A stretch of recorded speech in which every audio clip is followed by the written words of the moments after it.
Halo guys, kembali lagi bersama gue Fadil dari Suka IT.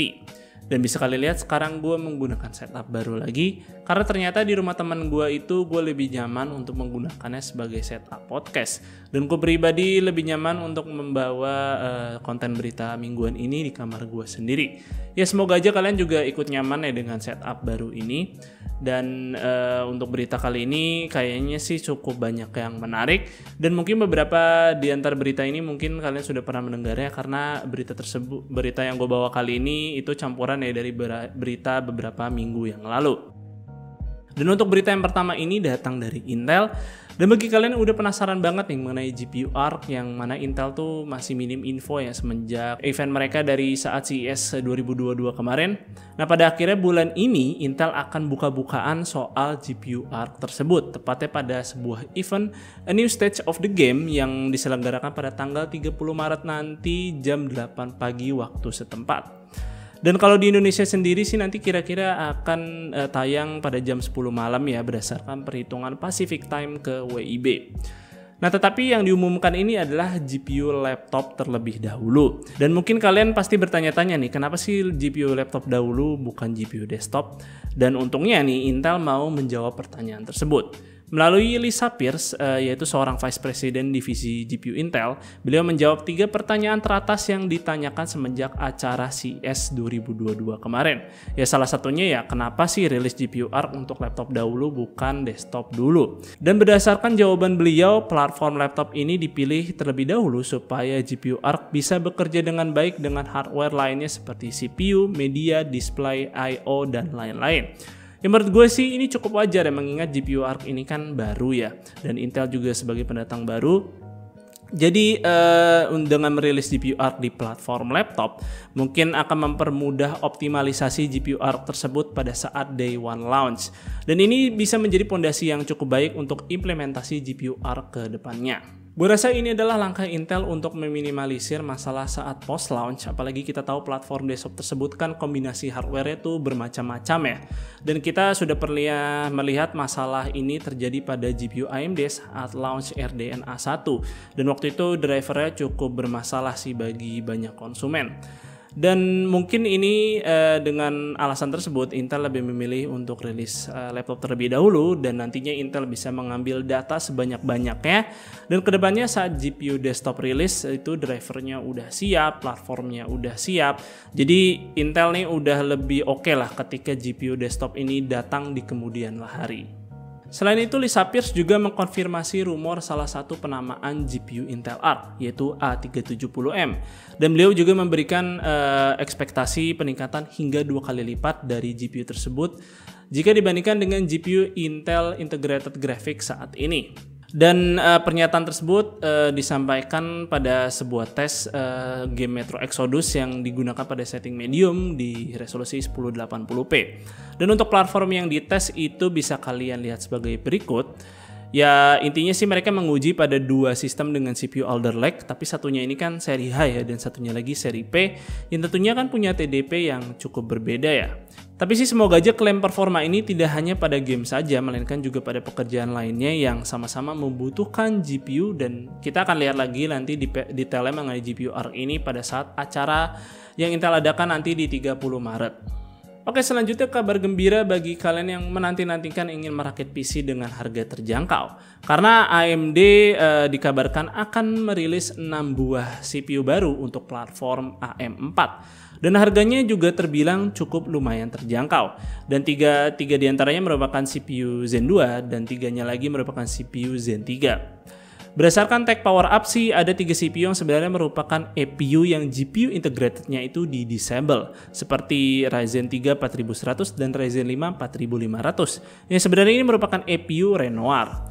Kemudian ada juga Ryzen 5 5500 yang sebenarnya ini merupakan APU Zen dan as expected dukungan PCIe-nya hanya sebatas 3.0 saja. Dan khusus untuk Ryzen 5 4600G, GPU integratednya masih available. Jadi mungkin ini opsi alternatif yang mungkin kalian rasa 5600G itu masih cukup mahal ya dan CPU ini jauh lebih terjangkau.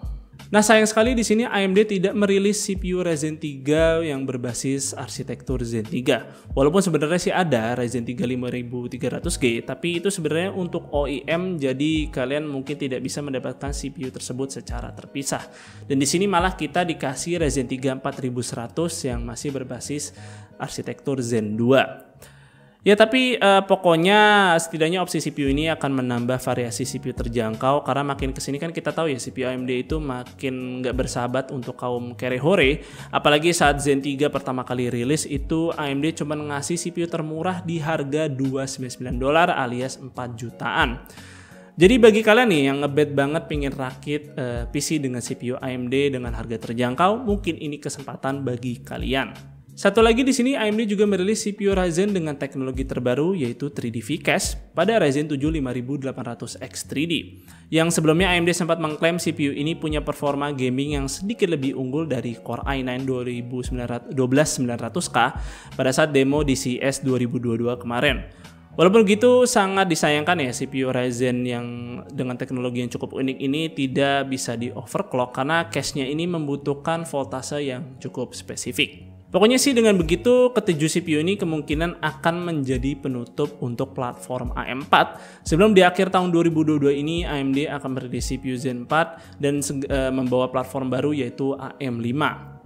Selain itu, AMD juga di sini akan membawa support CPU Zen 3 pada platform chipset 300 series. Dan dikatakan BIOSnya nanti akan segera datang di awal bulan April. Serta untuk CPU-nya tadi itu akan mulai bisa kalian dapatkan pada 4 April dimulai dari Ryzen 7 5800X 3D dan sisanya akan menyusul setelahnya. Kemudian kabar gembira selanjutnya bisa kalian lihat harga GPU sudah mulai menurun di marketplace. Gue sendiri sih nggak punya data mengenai harga GPU ya beberapa bulan kebelakangan, tetapi kalian bisa lihat harga RTX 3050 mulai dari 5 jutaan aja dan nggak pakai bundling lagi, dan ini udah gua tanyain di salah satu toko yang cukup trusted. Jadi ini udah sangat jauh lebih baik dari saat awal-awal RTX 3050 itu rilis, kebanyakan pasang harga di 7-8 jutaan ya. Dan ini sih udah semakin dekat dengan harga MSRP GPU tersebut. Kemudian berdasarkan referensi gue yang udah juga beli GPU RTX 3060 di beberapa bulan yang lalu, dan sekarang punya harga pasaran ada di 9 jutaan aja, bahkan ada loh yang mulai jual di bawah 8 juta. Jadi terlihat ya harga GPU ini mulai cukup turun lumayan ya. Gue sendiri sih nggak bisa mendapatkan kabar yang pasti ya mengenai kenapa harga GPU ini turun. Tapi asumsi gue sih minat orang mengenai GPU discrete ini mulai teralihkan dan mereka mulai memilih seperti membeli laptop aja atau CPU dengan GPU integrated. Apalagi memasuki tahun 2022 ini rumor mengenai GPU next gen juga mulai semakin banyak berdatangan. Jadi dengan minat yang cukup menurun, stoknya bisa mulai perlahan membaik. Alhasil harga GPU juga ikut membaik. Tapi ini hanya sekedar asumsi gue pribadi. Jika kalian punya pendapat yang berbeda, silakan sampaikan aja di kolom komentar. Namun satu hal yang pasti yang perlu kalian ingat di sini adalah chip shortage masih terjadi dan entah sampai kapan. Dan nggak cuma PC aja yang membutuhkan chip berbasis silikon, karena perangkat seperti smartphone sampai otomotif membutuhkan chip seperti PC. Jadi kemungkinan harga GPU menyentuh MSRP itu sih nggak dalam waktu dekat ya. Dan kalau ditanya apakah sekarang waktu yang tepat untuk membeli GPU, gue sih simple aja. Jika kalian butuh dan memang punya budgetnya, ya silakan aja sikat beli GPU. Nah, berita selanjutnya sekaligus menjadi berita penutup, yaitu datang dari AMD. Selain tadi AMD mengumumkan 7 buah CPU baru, di sini AMD juga memberikan sesuatu yang baru pada GPU mereka. Bukan merilis hardware, melainkan di sini software, khususnya pada driver Radeon terbaru, di mana akhirnya fitur Radeon Super Resolution sudah hadir pada driver Radeon terbaru dan kalian bisa mencicipinya.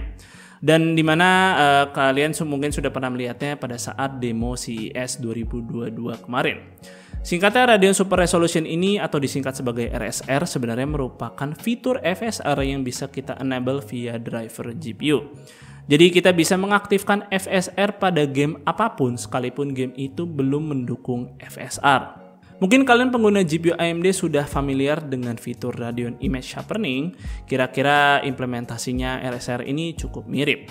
Dan bagi pengguna GPU Nvidia, mungkin kalian lebih mengenalnya dengan fitur Nvidia Image Scaling yang sudah diluncurkan beberapa waktu lalu.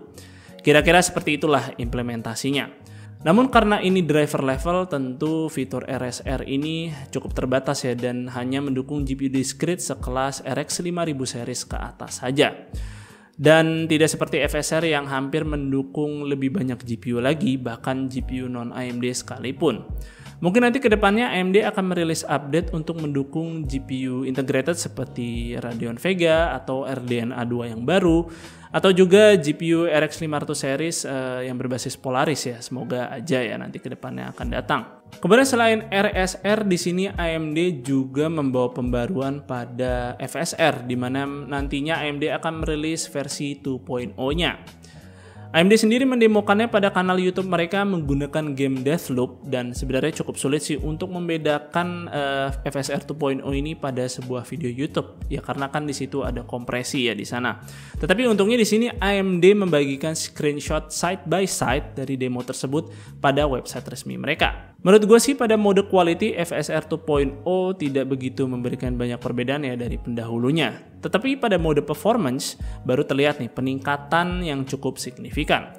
Terlihat FSR 2.0 performance bisa menampilkan tekstur yang jauh lebih detail, edge-nya juga jauh lebih rapi, tidak kotak-kotak seperti versi 1.0. Bisa dibilang semakin mendekati versi native 4K-nya. Bahkan pada beberapa objek terlihat FSR 2.0 ini bisa terlihat jauh lebih baik. AMD sendiri sih mengatakan akan membawa perubahan yang cukup signifikan ya pada algoritma FSR, yang mana sebelumnya hanya mengandalkan metode spatial upscaling. Nah, pada FSR 2.0 ini akan menggunakan metode temporal upscaling, di mana metode ini akan sangat mengandalkan data motion vector pada sebuah video games. Intinya sih cara kerjanya akan semakin mirip seperti Nvidia DLSS minus AI-nya doang sih. Nah, maka dari itu nih FSR 2.0 ini masih menjadi fitur yang open source, dan developer game dipersilahkan untuk mengenable fitur tersebut pada GPU non-AMD sekalipun. Dan untuk FSR 2.0 ini akan segera hadir nanti pada kuartal 2022, dan AMD akan membagikan informasi yang lebih detail lagi pada saat acara GDC 2022 nanti. Oke, segitu dulu sih mengenai berita mingguan kali ini. Semoga berita-berita tersebut cukup menarik buat kalian, dan semoga video ini juga bermanfaat buat kalian. Dan jangan lupa jika kalian berkenan, like dan share video ini, dan juga subscribe channel Suka IT jika kalian nggak mau ketinggalan kontennya. Dan jangan lupa follow Suka IT juga di Instagram dengan nama @suka_it. Gue Fadil dari Suka IT pamit undur diri, see you on the next video.